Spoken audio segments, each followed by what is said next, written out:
Hello, and welcome to the Night Sky Reader. I'm here with a story to help you relax, meditate, or gently drift to sleep. Tonight, Algol's gentle blink.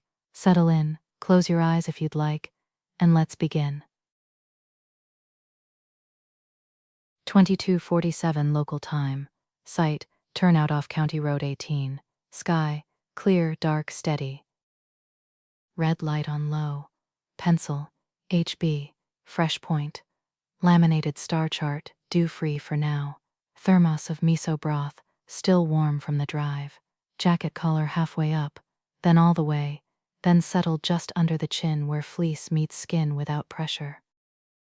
You test the pencil on the corner of the page. The graphite leaves a soft, powdery line.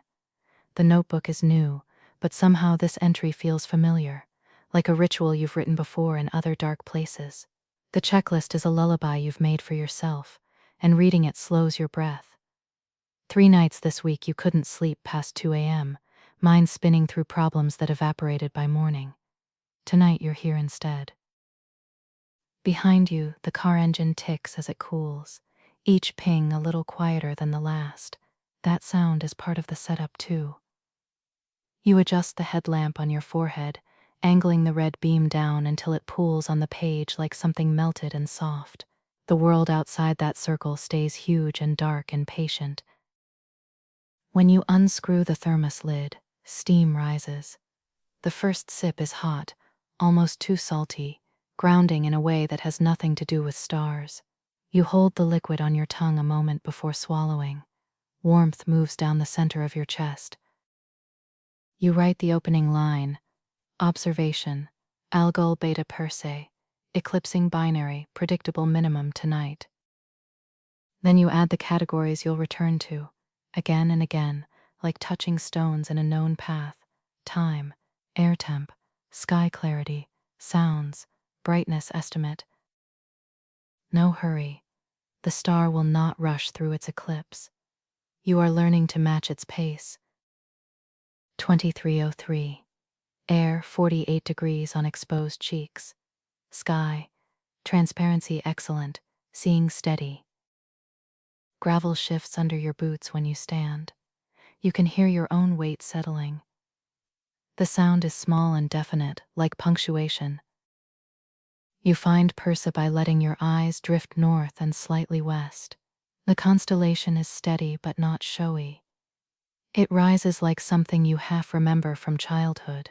The Pleiades are already climbing, but you don't linger on them. Tonight belongs to one star. Algol sits where the hero's hand would be, bracketed by 2 fainter points. You locate it quickly. Right now it looks ordinary, a white spark among thousands. Nothing about it suggests what's actually happening. 2 stars orbiting so close their outer layers nearly touch, one currently sliding in front of the other, slowly dimming light that left them 93 years ago. But that's just context, background score. What matters is the method which you explain once, gently, to the notebook. Choose 2 reference stars, one a little brighter, one a little dimmer. Estimate where Algol sits between them.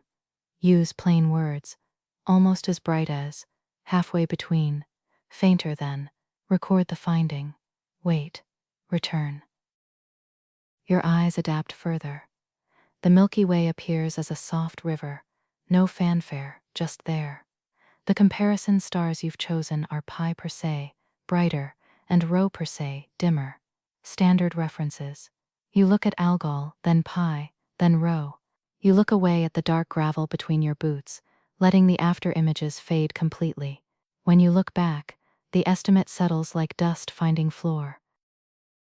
Right now, slightly fainter than P, clearly brighter than Rho. You write, brightness, between Pi and Rho, nearer Pi. The pencil point is sharp. The paper is smooth and cream-colored in the red light. The fibers look like warm brick. You close the cover, set the pencil on top of the notebook, and wrap both hands around the thermos. The metal warms against your palms. 23:34. Air 46 degrees. Sky still steady. Sounds, jacket fabric when you shift shoulders. Faint hum, insect or memory. The space between checks is where the night actually happens. You've only recently understood this. Your therapist used a word last month, pacing, and said it like you'd forgotten what it meant. Tonight you're practicing.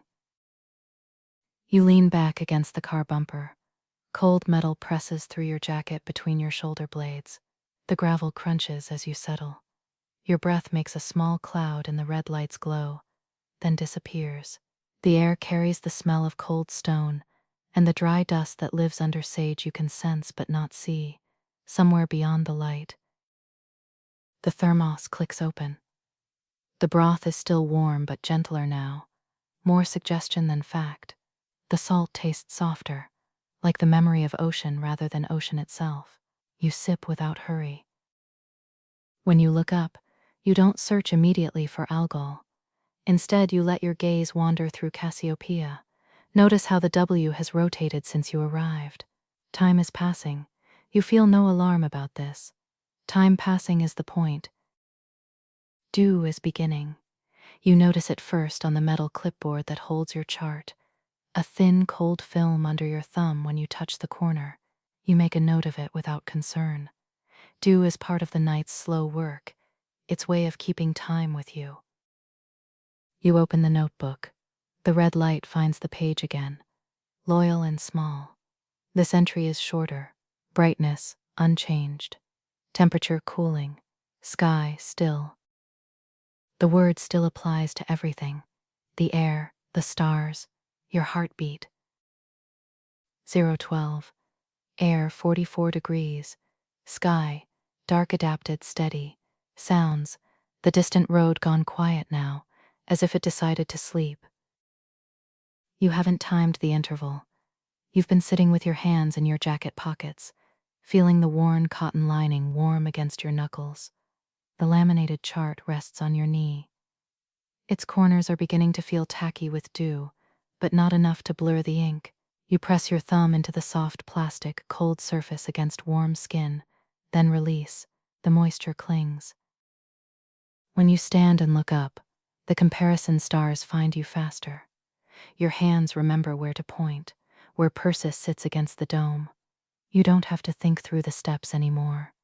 The pattern is simply there, a familiar doorway you've opened before. Algol looks different.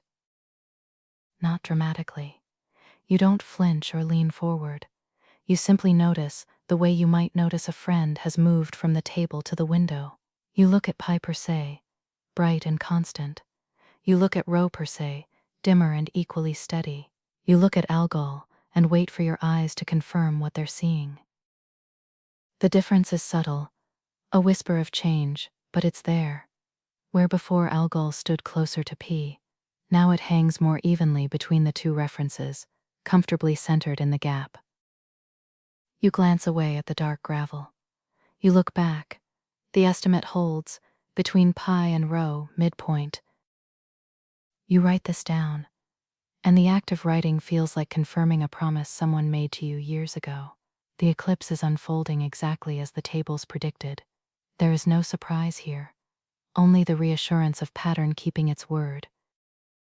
In the red light, your hand looks like it belongs to someone very calm. The pencil moves without urgency.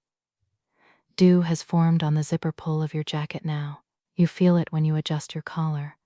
A small cold bead sliding against metal teeth. You close the notebook and rest it on the car hood. The engine has been silent for over an hour. The world contains only sounds you make. The thermos cap threading closed, the rustle of fleece as you cross your arms, the soft scuff of your boot on gravel when you shift weight from one leg to the other. The broth is barely warm now, but the salt still tastes like care, like someone thought to bring warmth into the cold. 051. Air 42 degrees. Sky transparency still excellent. Sounds low wind through sage, like something brushed against velvet. The predicted minimum is approaching. You know this because the schedule you looked up yesterday said 1:10 in the morning, plus or minus a few minutes. You're not waiting for an exact moment, not holding your breath for a specific second. You're resting inside a window of time that's wide enough to be kind. The star chart is cool in your hands, slightly damp across the entire surface now. When you try to wipe it with your sleeve, the fabric just spreads the moisture around. You set the chart on the car hood and flex your fingers. The cold is beginning to matter. Not painfully, but enough that holding the pencil takes deliberate pressure now. You tuck your hands under your arms for a moment, warming them against your ribs. When you find Persat this time, your eyes go straight to Algol without searching. You compare, look away to rest your retinas on darkness. Look back, the shift should be clear by now. But tonight your comparison wavers. You look again. Is Algol closer to Rho, or still in the middle? You wait, patient with yourself. Sometimes the eyes need convincing. On the third look, you're certain, closer to Rho now than to P. The geometry is working exactly as described. The smaller, hotter star is moving behind the larger, cooler companion, and their combined light is dropping as if the binary system were taking a long, deep breath. You pick up the pencil. Your fingers are stiff. The graphite leaves a slightly uneven line, but it's readable. Brightness between pi and rho, nearer rho. Sky steady, unchanged. Air cool in the nose. The thermos is nearly empty now. The broth has reached room temperature, but you drink it anyway, tasting the faint grain of miso paste, the edge of salt that never quite fades. You sit back against the car. You don't close the notebook yet. You let it rest open on your knee. The red light falls across the page and your hand, which is perfectly still. You are not waiting anymore, not in the way you were when the night began. You are simply occupying the moment that was predicted, the moment that is arriving now, on schedule, the moment that will pass without requiring anything from you except presence. Your breath fogs in the beam of light. You watch the cloud form and dissolve. The eclipse curve is approaching its deepest point, but you don't need to witness the exact second. You are already here. That is enough. 1:18 minuti. Air, 40 degrees. Sky, calm, no change. You almost skip this entry. The thought arrives quietly that you could let the minimum pass unrecorded, and nothing would be lost. But the routine has become a kind of kindness to yourself, so you open the notebook one more time. Algol is at its dimmest. It sits clearly closer to Rho per se now, a visible step down from where it started. The difference is obvious even without careful comparison, though you make the comparison anyway, honoring the method. You write, minimum likely occurring now, brightness, nearer Rho. That's all. No extra notes, no attempt to pin down the exact second. The curve is doing what all curves do. Your role is to witness, not to capture or control. The dew is heavy on the chart now. When you set it on the car hood, it makes a soft, sticky sound against the paint. The red light catches each tiny droplet, turning them into rounded stars scattered across plastic.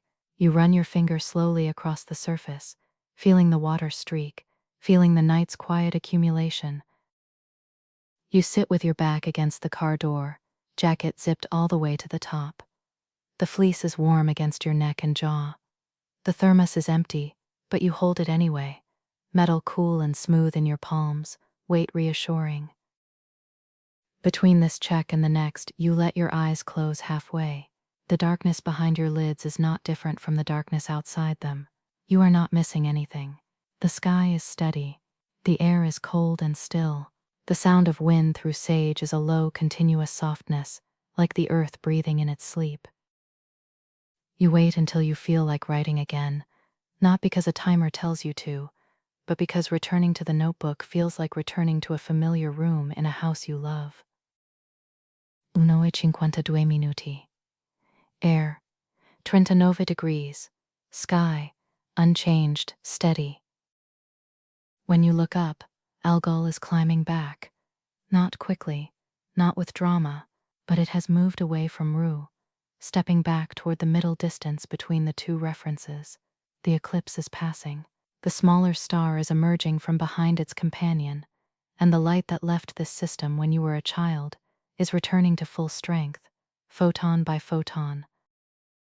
You write briefly, brightness, between P and rho, recovering toward center. The pencil is duller now. The line is softer, thicker, leaving more graphite on the page. You prefer it this way. You think, distantly and without urgency, about what you've witnessed. A pair of stars 93 light-years away, locked in orbit, performing a dance that lasts 10 hours from start to finish. You've seen only a slice of that dance, but it was enough to feel the rhythm. You've measured cosmic distance not with instruments but with patience, with returning, with breath. The thought is quiet. It doesn't need to be written down. It doesn't need to be anything except noticed and released. The chart is fully damp. The ink doesn't run. You wipe the plastic once more with your cuff, more from habit than need. The dew is your log, too, the night's own way of taking notes, marking time in a language older than pencils. You stand, feeling stiffness in your knees that isn't unpleasant, just honest. The gravel shifts and crunches. You stretch your arms overhead, and your jacket makes a soft brushing sound, fabric against fabric. The red light swings with the movement of your head, showing you the car, the notebook, the empty thermos you'll pack away soon. You make one more entry, shorter than all the rest. Brightness, still climbing. Sky, steady. Air, 38 degrees. The minimum has passed. You've completed what you came to do. You don't need to wait for Algol to return to full brightness. You already know it will. The schedule promises, and the schedule has kept every promise tonight. Dull 2, 21. Air, 37 degrees. Sky, clear, dark, calm.